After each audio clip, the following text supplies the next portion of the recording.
Do you believe that narcissists can have spiritual intelligence? In this video, I'll show you the first 2 of the 7 stages of spiritual intelligence as outlined by AARON ABKE, and you can decide if narcissists can become genuinely spiritual. AARON ABKE is a paradigm-shifting spiritual teacher, and I'll be using some of his materials as a reference, but the contents of this video are my opinions. I'll help you understand the progression of elevating consciousness, and you'll have a clear picture of understanding your relationships. When you're aware of the stages of spiritual intelligence, you'll be able to set boundaries based on that knowledge and awareness gained in the video. My name is Rhonda, and I promote emotional intelligence.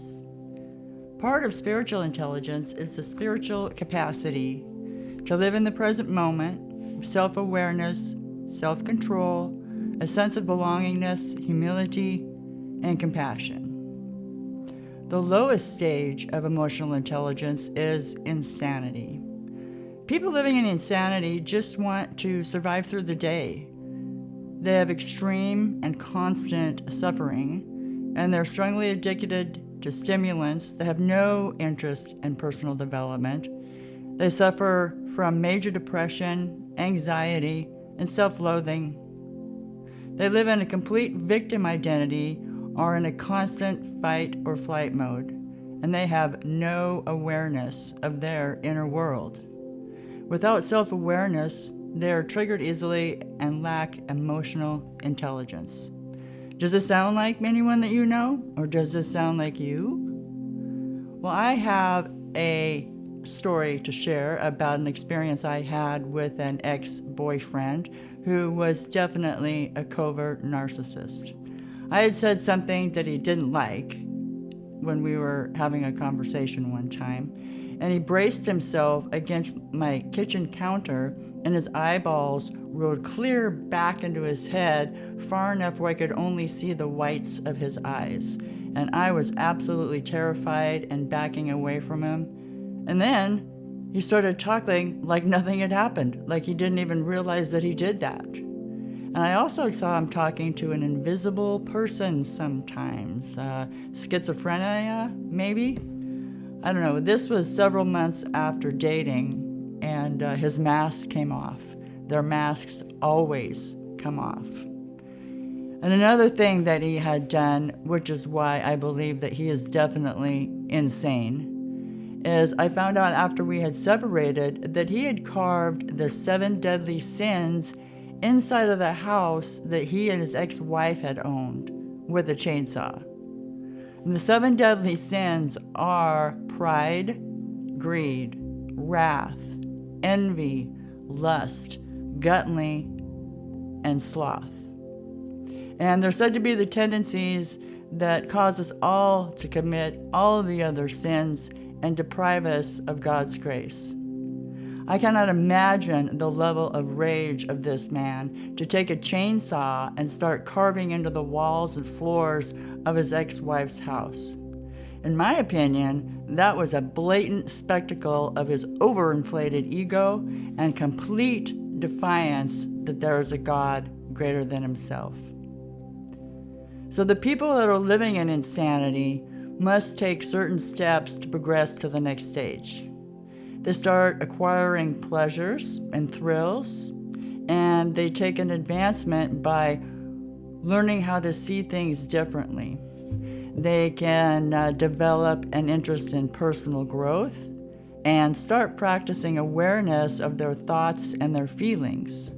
And most importantly, they have to have a desire to escape the suffering and insanity. And in order to do that, they must recognize where they're at. And in order for a narcissist to progress through the stages, they must start letting go of their ego. There are not many people with a professional diagnosis of narcissistic personality disorder because people with NPD don't think there's anything wrong with them. A bona fide narcissist doesn't believe in God because they cannot believe in anything or anyone that would be higher or more powerful than themselves. Isn't that scary? And this perception of theirs allows them to maintain their pattern of thinking that they are the answer to everything and everyone. And the next stage is sanity. And people living within sanity just want to improve themselves. They still have a severe and regular suffering and some moderate addictions to stimulants, still have a strong body identification, which can be equated to being self-conscious, which is the opposite of conscious. And they still experience a lot of stress and frustration. Then the people living in sanity must take certain steps to progress to the next stage while maintaining the awareness of the transformation out of insanity. They're still hanging on to personal gain and status, and they still have little awareness of their inner world. They are not self-aware. And they have some interest in personal growth, and are starting to develop gaining personal willpower, which is going to help in understanding empathy and emotions. In order for a narcissist to progress through these stages, they must have already started letting go of their ego. In order for a narcissist to advance spiritually into the next stage after sanity, they must learn discipline and self-responsibility. And they also must learn developing interest in spirituality and empowerment. Then you start advancing into a practice of observing and questioning their own thoughts. And they also have to have a desire to reach their full potential and seek their true purpose. What do you think is the number one thing that's going to hold back narcissists from raising their spiritual intelligence and their consciousness?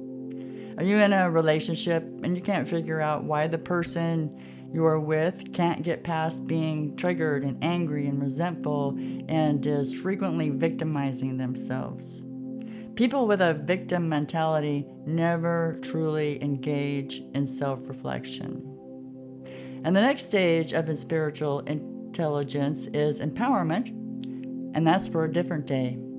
If you find this video interesting, please let me know in the comments below.